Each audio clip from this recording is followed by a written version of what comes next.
So yeah, I think the last bit we're going to touch up on is the increase of VAT threshold in the budget, which we had more, admittedly I had hoped for more, certainly from the accounting profession. Quite small, wasn't it? Oh no, 5,000. Bit underwhelming.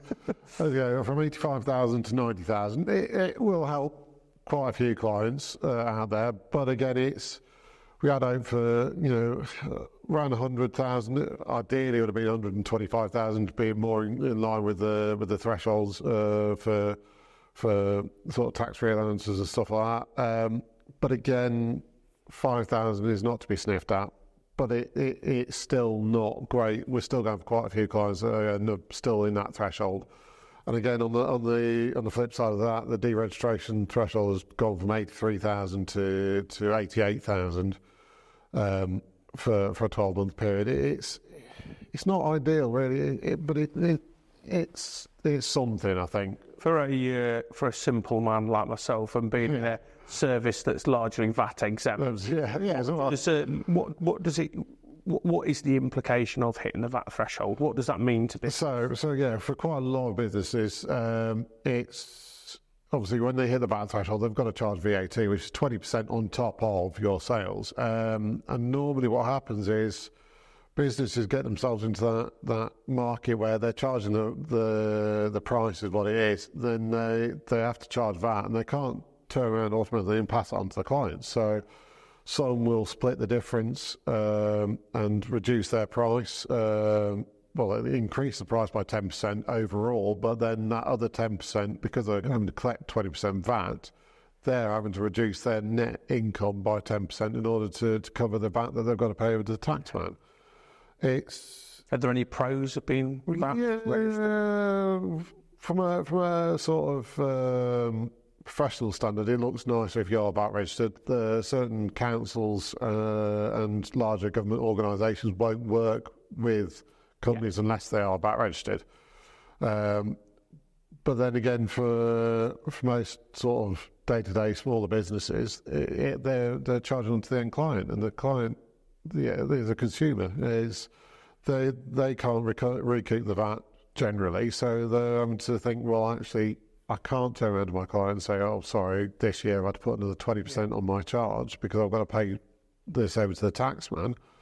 It's difficult because their consumers are battling with the cost of living crisis and stuff like that. And then the companies, in effect, they lose almost 20% of their sales trying to pay the VAT over to the taxman. Yeah, granted, if they go down the standard route for VAT registration, they recover the VAT incurred on their purchases and stuff. I was going to say, do you find that? I suppose it's business by business where that's useful. Going through doing some renovations at home. Yeah. I find that virtually everything we buy is subject to VAT, and obviously as an individual, it's quite a lot of cost. I assume that certain businesses, it's nice to get that back, but it's in one hand and out the other. It's all swings and roundabouts. I mean, like for an IT contractor, it's by the by. I mean, they've got very buying anything.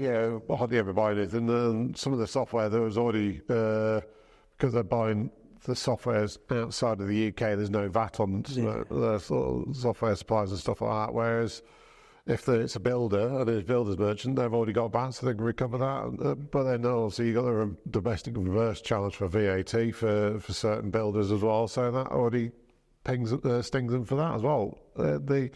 I had hoped that another sideline is they've done something for the hospitality sector with regards to VAT, but again, there's nothing in the budget for that.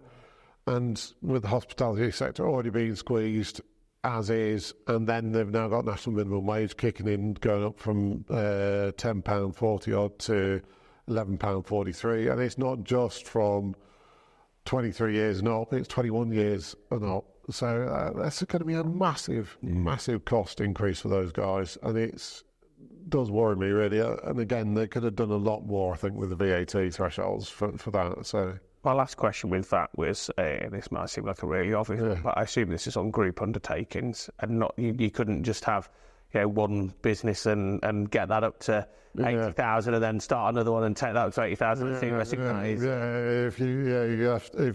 have a look at sort of VAT groups and stuff like that. So if they're all owned by the same, there's no avoiding that. No. There's obviously we have here mumblings of people trying to disassociate companies, so they're splitting the companies to split the income. If the HMRC thinks that's what's happening, it's a big red flag. Yeah, it's a very big red flag. But then again, on the flip side of that, if they're two separate entities in two completely separate sectors, then it makes sense for them to be trading separately and stuff like that. So, like most things in our world, a conversation needs to be had. Definitely.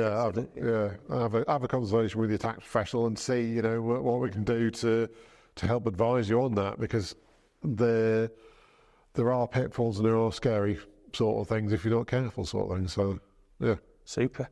Well, I've really enjoyed breaking the budget with you. It's been enjoyable as always, and I think whilst it wasn't the most exciting budget, I think if you were to take the content from the last two budgets, the statement and today, and put them together, there's quite a lot there.